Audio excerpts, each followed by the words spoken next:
mudanayaal ka tirsan baarlamaanka Soomaaliya iyo qaar ka mid ah odayaal dhaqameedka gobolka Hiiraan oo maanta si wadajir ah shir jiraa'id ugu qabtay magaalada Muqdisho ayaa shaaca ka qaaday in cudurro la garan laayahay oo ku cusub dadka deegaanka lagu arkay degmada Ceelcadde ee gobolkaasi kaasoo ay u geeriyoodeen qaar ka mid ah dadka deegaanka xildhibaan Maxamed Maxamuud Ibraahim Goodir oo ka mid ah mudanayaasha baarlamaanka Soomaaliya ayaa sharaxaad ka bixiyay astaamihii lagu arkay dadkii u geeriyooday cuduradan ku cusub deegaanka. waxaa dhacday muddadii toddobaadkii aynu soo dhaafnay in dad ku dhow 40 ruux ay ku dhinteen deegaankaas 40kaas ruux xalay kaliya in cudurkaasi 6 ruux ilaa 8 ruux uu soo ritay dadkana waxa loo qabanayaa markuu ugu horeyso qandha ayaa waxa ka qabanaysa madaxa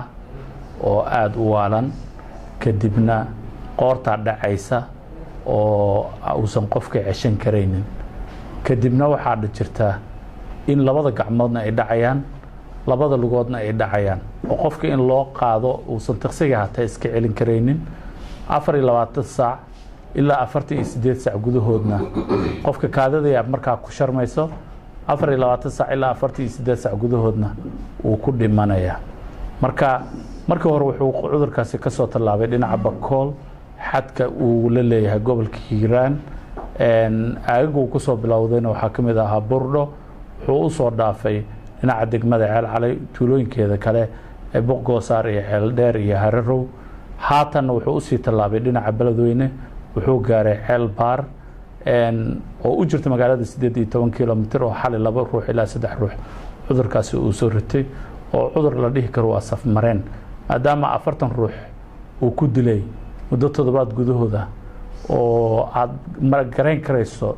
dhibaatada dadkaas haysato taqaatiirna aysan haysanin waxna aysan haysanin kale Cali Xaaji Aadan oo ka mid ah dhaqaatiirta Soomaaliyeed ayaa waxa uu sheegay dhankiisa in ay iska kaashan doonaan hay'adaha caafimaadka ku shaqada leh iyo dhaqaatiirta Soomaaliyeed sidii loola tacaali lahaa cuduradaasi ku cusub deegaanka asagoo dhanka kalena u baaqay dadka ku dhaqan degmada Ceelcadde ee gobolka Hiiraan in ay sameeyaan goobo lagu xanaaneeyo dadkaasi bukaanada ah waxa wax loo qaban karaa in iskaashi guud oo ballaaran la sameeyo haddii ay noqon lahaayeen hay'adaha caafimaadka ka shaqeeya bulshada caalamka iyo bulshada Soomaaliyeed ururada bulshada rayidka ah intaba in iskaashi ay sameeyaan cudurkaasna inta uusan si gaarin gobollo cusub iyo inta uusan dad cusub dilin in la xakameeyo dadka hadda uu ku dhacay wax loo qabto in la isku dayo ay ugu horeyso goobihii cudurka uu ka jiray in la booqdo ay ugu horeyso waxaan ugu baaqayaa bulshada Soomaaliyeed guud ahaan iyo gaar ahaan hay'adaha ku shaqeeya arintaas inay xil iska saaraan arintaas